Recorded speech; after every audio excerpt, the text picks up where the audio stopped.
We're back. Champions League action. Kygo, Arsenal, PSG, Barcelona, Inter Milan. We're ready for the big boys to battle it out, and we'll get to see who reaches the final. What are your thoughts? I think the best teams are at this stage of the competition right now. Looking at the Champions League group phases, and the new format where teams in the first four, three of them have actually made it to the semi-finals. Inter Milan, Barcelona, and Arsenal. The only thing missing right here is Liverpool, who got knocked out by PSG, who are in an excellent form at the moment. So I think Liverpool, PSG at this point in time are like one of the favorite teams to win it, because every team at this point in time have shown that they have what it takes to go and clinch the title. But it's an excellent, it's going to be an excellent showdown from all of the teams today and tomorrow. And I look at the games in front of us, and I would want to analyze the Arsenal PSG game. Yeah. PSG does not really have an excellent record against English, oppositions. They've won 9, drawn 9, and lost 14. And as a matter of fact, they have played 5 games against Arsenal, drawn 3, lost 2. They do not have a great form in England, as a matter of fact. And I remember last season, Newcastle slapped them about 4 goals to thereabout. Earlier in the campaign, Arsenal, of course, put 2 goals past them, could have been even be more. And the few times they've won in England, they had to go all the way to do that. I remember some couple of years ago, they came to Old Trafford, defeated United by 2 goals to nothing. United went all the way to Paris and defeated them by 3 goals to 1, knocking them out. But in the previous time, we saw them go to Liverpool, Anfield. In the first leg, they had a great showing. Yeah. Everyone knew they were quite unfortunate that the Alisson was, on top of his game, making some world-class saves in the game. And they went to Anfield, showed their quality, defeated Liverpool, knocked them out in, via penalties. And at this stage right now, everyone knows that they are a team to reckon with. But then again, Villa showed that these guys are not a meat. They can break them down. The problem Villa made was going to Paris and trying to play just like trying to possess the midfield, and that was exactly where they got it wrong. The PSG midfield is one of the most dynamic ones, well balanced. Fabian Ruiz is an enforcer. Vitinha knows how to pick ball from the back and drive forward. Jean Neves is quite aggressive. He knows how to pick on his man, knows how to make the tackles, provide crucial assist as well. So this midfield is way balanced. They know how to play the ball around. They know how to win possession. They know how to help with the attack and help defending as well. So I think this is PSG's strength, their midfield. They press on attack, but the midfield ensures that all of that work do not go in vain. That's exactly what they used against Liverpool. And in the first leg, of course, against Aston Villa. In the second leg, Aston Villa had to play long to ensure that they got something. And I tell you, man, I think the removal of Rashford made it possible for PSG to go to the next round.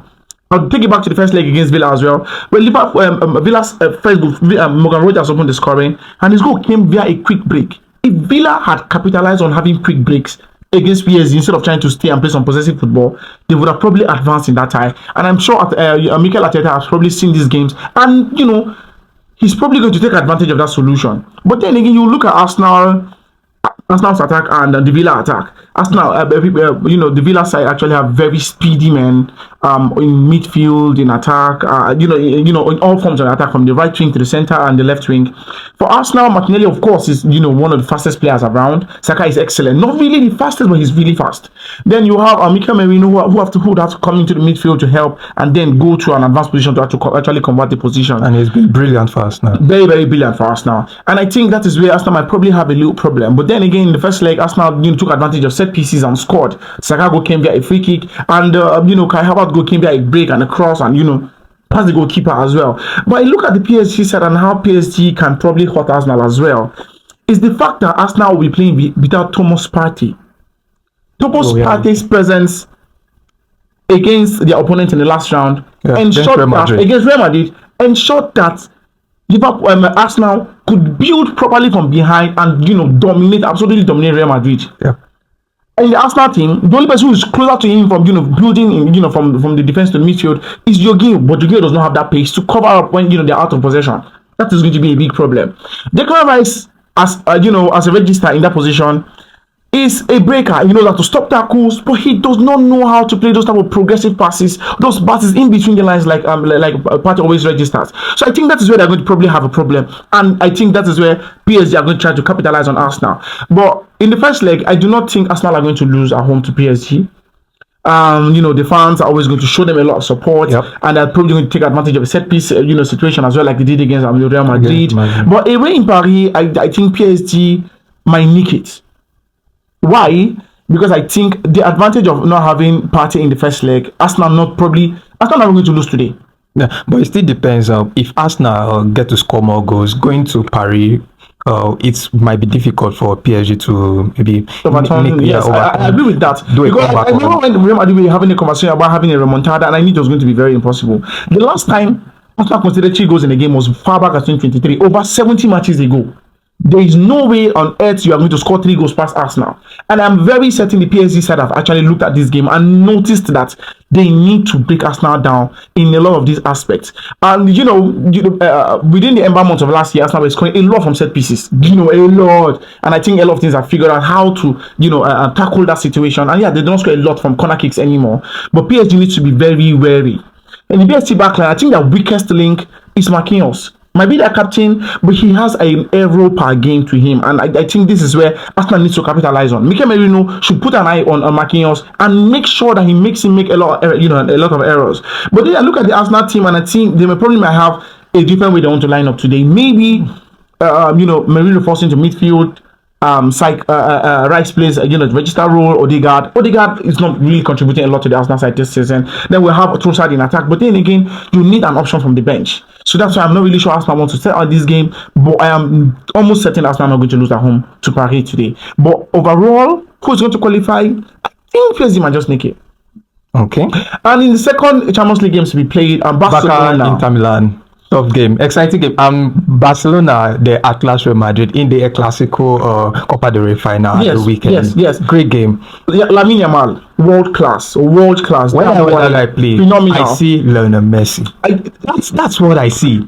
He's superb. Before this interview, I was going through the Barcelona season and what they've achieved so far. And Lamine Yamal has 24 assists all competitions so far. The most any other player actually have a backer in particular season was Lionel Messi, and he was in 27. And we've got a couple more La Liga games to be played and Champions League to be played. He has 24 assists. The most Messi actually had in the season for Barcelona was 27. So he's at the verge of breaking that assist as a 17-year-old.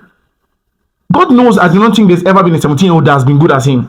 Ronaldo was really burst onto the scene as a 16-year-old. Yes, he was decent. But what Lamine Yamal is doing at this point in time, there's nobody has ever done as a 17-year-old. Okay, there's Pele at the World Cup 58. Yeah, okay, that one is Pele at that different level. But in recent times, what Lamine Yamal has done is quite astronomical. That boy is world class. Personally, I think he's the best Barcelona player this season.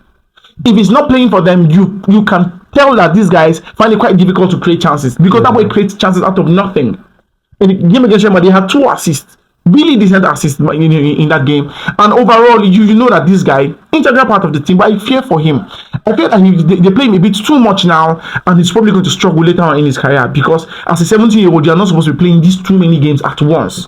One of the problems players like Neymar and Hazard has faced, are faced in their careers, because as 16, 17-year-old were playing regularly for their club side, and when they hit their 30s, where a lot of people expected them to peak, not knowing that they've actually peaked for a long period of time, they falter, they recover in injuries, and they have to retire early, or maybe struggle to even play football once again. For Inter Milan actually have had a great season, very, very good season. They were top of the Serie A table for a very long period of time. Porta this weekend lost at home to Roma, and right now Napoli on top of the table. But I think they need to calm down, put themselves together, and ensure that they get their season back on track. Are they going to get over Barcelona? I absolutely doubt it. I think Barcelona are favourites to actually progress in this time, because Barcelona are so much confident they can do this. That is the most important thing about Barcelona side. They have this confidence within them, regardless of which playing, if it is Marc Casado, if it's Frankie de Jong, if it is Gerard Martin, whoever is starting is very confident that Barcelona are going to do something. I think that's the advantage you probably have against Inter Milan. Against Bayern Munich, Inter took their chances, really, really good. Bayern wasted a lot of effort, and I think if Kane was clinical, they probably would have maybe made it to the next round. Or if Musiala was available in the tie as well, I feel like Bayern would have probably had something from the game. But then again, not taking anything away from Inter Milan. They've had a great season for Barcelona. Inter Milan, I think I feel like the current Inter coach, they haven't really got that thing per se, but there's a way he has managed the tactics. I think that's a good team. I think that's a good team. Look at the way they play, and I tell you, these guys are workhorses. From the defense to the midfield to the attack, the 3-5-2 form of approach to game has given the team a very solid balance. It has made them become consistent for years. For me, I still feel like he plays what he's got. The tactics. Yes, and to a large extent, I mean, it is Italian football. They call it catenaccio, and every team is supposed to have an identity, and this is his identity. It works well for him. Yeah. It works very well for him. He's won a couple of league titles, made it to the Champions League final, lost to Manchester City a couple of seasons ago. And I tell you, man, this is a tactics that works for him. And I think anybody that can make do what's available is an excellent manager. I'll tell you, look at their recruitment. They get players on a free, decent amount of money, and he makes the best out of them. That is a team that knows how to make the best of what they've got. The Inter Milan side, you look at the Inter Milan side and you know that they're a properly run club and their recruitment has been very, very good. Very, very good. And they sell players when it's necessary and make a lot of profits per se. So that's, our side. But I think Barcelona are going to have an edge over there. I think Barcelona are favourites. Yes, if you look at the both semi-final ties, you could easily pick out Inter Milan as the weakest team. I do not think they're the weakest team. Sure. I just think they're playing against the strongest team. The strongest team. Yes. I do not think Inter Milan are the weakest team. Inter Milan will stand their ground against Arsenal and probably defeat Arsenal. Stand their ground against PSG and probably defeat PSG. Just the way they move. These guys walk in sync. They know when to go forward. They know when to come back. If they've lost the ball, they camp in their box. You see about 7-9 players in their box. The reason why I would choose Barcelona to win is because I think Barcelona actually has better individual players compared to Inter Milan. Team-wise, they are both good, but individually, players who can actually win the game out of nothing, Barcelona probably have that advantage. That's why I probably think Barcelona are going to win over Inter Milan. I do not think Inter Milan is the best team. Final predictions. Arsenal PSG. Who do you think is going to make it to the final? Arsenal PSG. This is tough. This is very, very, very, very tough. Yeah, we know it's tough. I'll take PSG for certain reasons. I think Arteta has done a great job. But I think Enrique is slightly a better manager than him. Slightly, and I think that is where something is going to probably come out. And I think that's where the game is going to be won. Tactically, tactical approach to this game is probably where it's going to come out. And Hansi Flick has done a great job for Barcelona. And I think they're going to have their way over Inter Milan because against Bayern, I saw Bayern, find loopholes against Inter defensively, and I think Barcelona are going to take advantage of that. I think I'll also go with a PSG Barcelona reaching the final. So guys, drop your thoughts in the comment section. Who do you think is going to make it to the final in this semi-final fixture? Drop your thoughts in the comment section and don't forget to like and subscribe. Help us reach 10,000 subscribers. I remain Yimzy and this is Kygo. So guys, see you in the next one. Cheers.